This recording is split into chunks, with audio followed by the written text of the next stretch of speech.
जब मैं गांव पर रहती थी तो बहुत सारे लोगों के कमेंट आते थे कि दीदी आप छत पर सब्जियां लगा सकते हो, आपका छत बहुत ही बड़ा है। और मेरा भी मन करता था कि मैं छत पर सब्जियां लगाऊं, लेकिन बंदर वगैरह कुछ भी चीज़ें रहने ही नहीं देते थे और वहाँ पे ना मिट्टी लाने की भी प्रॉब्लम थी। लेकिन अभी तो हम लोग खेतों पर आ गए तो यहाँ पे तो बहुत सारी सब्जियां उगा सकते हैं। तो इनसे मैंने मंगवाए थे बीज सारी सब्जियों के, कद्दू, गिलकी, तुरई, बहुत सारी चीज़ें थी जिनका तो मुझे नाम भी नहीं पता था, भिंडी वगैरह बहुत सारे बीज थे। तो ये लेकर आए थे, मार्केट में मिलते हैं। तो हमने इनको बीज उपचार किया, मतलब सोयाबीन के लिए बीज उपचार लेकर आए थे। तो सोयाबीन में बीज उपचार करने के बाद हमने सोचा कि इनका भी बीज उपचार करके इनको भी लगा देते हैं। तो बहुत सारी चीज़ें ना यहाँ पर सीखने को मिलेगी। तो अभी तो ना पानी इतना नहीं गिरा है, सब लोग बारिश का ही वेट कर रहे हैं गाँव में, क्योंकि अभी फसल की बुवाई करनी है सोयाबीन की। तो मैं भी यही सोच रही थी कि थोड़ा बहुत पानी गिरेगा उसके बाद हम लोग ये बीज लगाएंगे। लेकिन पानी का तो वेट करते करते 15 दिन हो गए बीज लाए हुए। तो मैंने सोचा कि अभी ही कर देते हैं, रोज़ इनमें पानी सुबह के टाइम पे डाल दिया करेंगे तो घर की सब्जी हो जाएगी। क्योंकि हम लोग हर बार मार्केट से सब्जी लेकर आते हैं तो 100-150 रुपए की सब्जी आती है हम दोनों की। तो 8 दिन के लिए लेकर आते हैं तो सोचा ये खर्चा हमारा बच जाएगा।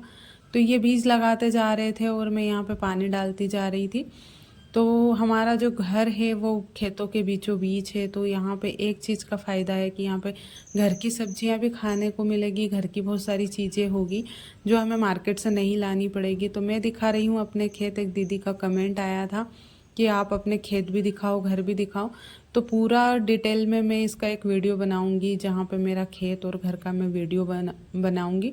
लेकिन अभी खेत में ना पूरे खेत सूखे पड़े हुए हैं तो यहाँ पे अभी बुआई नहीं हुई, तो आप लोगों को भी देखने में इतना अच्छा नहीं लगेगा, इसलिए मैंने अभी छोटा सा ही वीडियो बनाया है।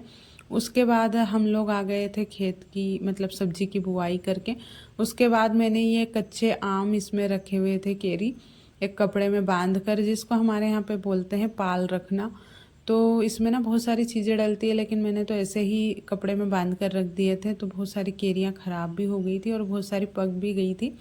तो मैंने सोचा आज इनको निकाल कर देखती हूँ। तो देखिए इतनी केरियों में से 2 केरियाँ थोड़ी ख़राब हो गई थी, तो इनको फेंक देती हूँ। और उसके बाद फिर मैंने केरियाँ धोकर रख ली थी और यहाँ पे मैं नहाकर आ गई थी तो कपड़े डाल रही थी। तो अभी ना सारी चीज़ें तो थोड़ी प्रॉब्लम आती है संभालने में, क्योंकि घर में बहुत सारा सामान पड़ा हुआ है। तो इसलिए मैं अभी अपना घर का होम टूर भी नहीं दूंगी, क्योंकि ना यहाँ पे खेती बाड़ी से रिलेटेड बहुत सारी चीज़ें अभी घर में पड़ी हुई है। तो जगह बहुत ही कम बची हुई है, तो सारी चीज़ें उठ जाएगी, उसके बाद बहुत सारी जगह हो जाएगी। तो उसके बाद मैं आप लोगों को दिखाऊंगी। और मैं यहाँ आने से पहले जो जो चीज़ें लेकर आई थी वो सारी चीज़ें भी मैं आप लोगों को दिखाऊंगी। क्योंकि खेतों पर रहते हैं, घर होता है तो बहुत सारी चीज़ों की ज़रूरत होती है।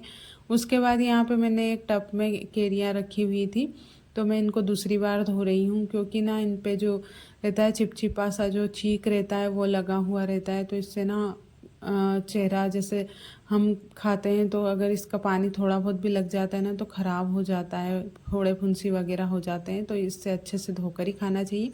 वैसे तो हमारे घर की ही केरी है, तो यहाँ पे ना हवा चलती है तो गिरती रहती है। तो इसलिए मैं जब भी हवा चलती है तो मैं उठाने के लिए चली जाती हूँ, तो मिट्टी में ही गिरती है। तो गंदी वगैरह नहीं होती, लेकिन धोना तो पड़ता है, थोड़ी बहुत मिट्टी लग जाती है। उसके बाद मैं यहाँ पर बाहर का व्यू दिखा रही हूँ। केरी खाई और छोटा सा व्लॉग है ये आज का। तो धीरे धीरे करके ही अपनी लाइफ की जो जर्नी है उसको मैं आगे बढ़ाऊंगी। तो आप लोग अपना सपोर्ट करते रहिएगा। तो देखिए बाहर का व्यू बहुत ही अच्छा था। और आज के इस छोटे से व्लॉग के साथ यहीं पे मैं ख़त्म करती हूँ। उम्मीद करती हूँ आज का व्लॉग पसंद